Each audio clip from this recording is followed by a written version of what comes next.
শুধু দর্শক, বিএমএ ভবনে হঠাৎ করে আগুন লেগেছে এবং এই আগুন লাগাতে আমরা দেখতে পাচ্ছি জাতীয় প্রেস ক্লাবের সামনে, বাংলাদেশ সচিবালয়ের পিছনে উৎসুক জনতার এখানে ঢল নেমেছে। আমরা দেখতে পাচ্ছি আসলে প্রত্যেকে আতঙ্কিত এবং দোকানপাট বন্ধ করে অনেকেই এখানে সরে যাচ্ছেন বা দোকানের মাল সামানা বের করার চিন্তা ভাবনা করছেন। পাশাপাশি আমরা দেখতে পাচ্ছি আসলে বিএমএ ভবন মূলত এখানে হাজার হাজার কোটি টাকার মাল সামানা বিক্রি করা হয় এবং পাইকারি মার্কেট, বৃহত্তর পাইকারি মার্কেট এটা হলো বিএমএ ভবন। এবং এই বিএমএ ভবন মূলত বাংলাদেশ সচিবালয়ের পাশে এবং এই রাস্তার পাশেই আমরা দেখতে পাচ্ছি হাজার হাজার জনতা এখানে আছেন। তারা দেখছেন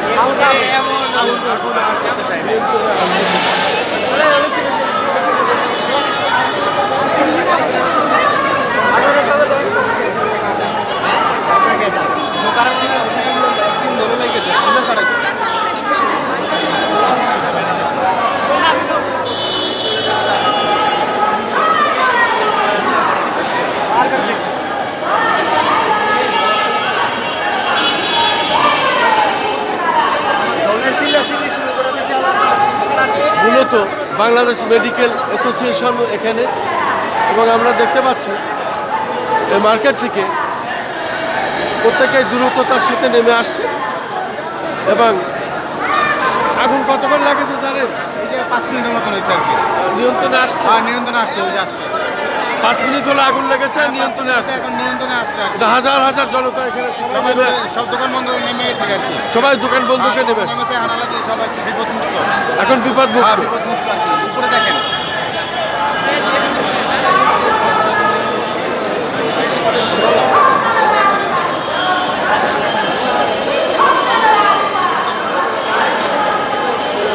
শুধু দর্শক, আমরা এইমাত্র জানতে পারলাম প্রায় 5 মিনিট আগে আগুন ধরেছিল, আগুন লেগেছিল। ধোঁয়ার কুণ্ডুলি, এখানে আগুনের কুণ্ডুলি যেভাবে উপরের দিকে উঠছিল, মানুষ আতঙ্কিত হয়েছিল।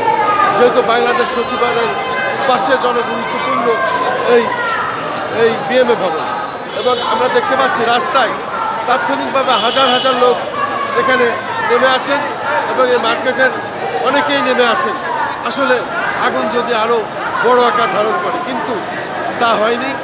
আল্লাহ রক্ষা করেছেন। প্রায় 5 মিনিট হলো আমরা এখানে দেখতে পাচ্ছি আগুন নিয়ন্ত্রণে এসেছে।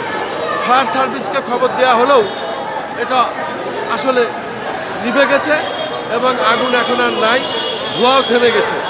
মূলত কিসের থেকে আগুন ধরেছিল এটা পরবর্তীতে জানা যাবে, তখন আমরা আবার প্রচার করব। আমি খন্দকার মাসুদুজ্জামান, আমাদের চ্যানেলগুলির পক্ষ থেকে আমি বিএমএ ভবনের সামনে থেকে জানাচ্ছি।